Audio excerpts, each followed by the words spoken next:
नमस्कार, मैं हूं प्रदीप कुमार। आप देख रहे हैं एनजेपी हरियाणा। बड़े बुजुर्ग कहते थे कि कोई आपका कितना सम्मान करेगा ये तो आपकी जुबान से निकले हुए शब्द ही तय करते हैं। हम स्कूल में पढ़ते थे कि एक चुप सौ सुख, लेकिन शायद ऐसी कोई कहावत इनेलो सुप्रीमो अभय चौटाला की किताबों में नहीं थी। इसीलिए तो वे अक्सर भाषा की मर्यादा की सीमा लांघ कर कुछ भी बोलते ही चले जाते हैं। अभी हाल ही में एक प्रेस वार्ता के दौरान जब पत्रकारों ने उनसे धर्मेंद्र हुड्डा के साथ वायरल हो रही उनकी फोटो के बारे में पूछा तो उन्होंने इस पर सफाई तो दी, लेकिन इस पर सफाई में उन्होंने अपनी जुबान पर लगाम नहीं लगाई। सफाई देते समय उन्होंने हिसार सांसद जयप्रकाश उर्फ जेपी के बारे में जिस प्रकार के शब्दों का चयन किया उसकी तारीफ कम और आलोचना अधिक हो रही है। पूरा मामला कुछ इस प्रकार है कि अभय चौटाला की जाट आरक्षण आंदोलन से जुड़े धर्मेंद्र हुड्डा के साथ पिछले दिनों एक तस्वीर वायरल हुई थी, जिसे लेकर जयप्रकाश जेपी ने टिप्पणी की थी। इसी पर प्रतिक्रिया देते हुए अभय ने कहा कि मैंने जयप्रकाश की वीडियो देखी थी, उसे तो हुड्डा ने एक पालतू डूम की तरह छोड़ रखा है।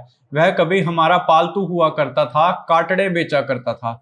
अब आप जरा सोचिए कि क्या एक परिपक्व नेता की भाषा ऐसी होती है। अभय ने इसी प्रेस वार्ता में भूपेंद्र हुड्डा के बारे में बात करते हुए भी कोई खास सम्मानजनक शब्दों का इस्तेमाल नहीं किया, बल्कि तू तड़ाक करके ही बात की। हुड्डा राजनीतिक कद में भी और उम्र में भी अभय से बहुत बड़े हैं, वरिष्ठ नेता हैं। उन्हें कम से कम ऐसे शब्दों का इस्तेमाल तो नहीं करना चाहिए था। यह पहली बार नहीं है जब अभय ने ऐसा किया है। वे अक्सर अपनी खराब वाणी की वजह से खबरों में अपनी जगह बना ही लेते हैं। अक्सर किसी बात पर अपना आपा खो बैठते हैं।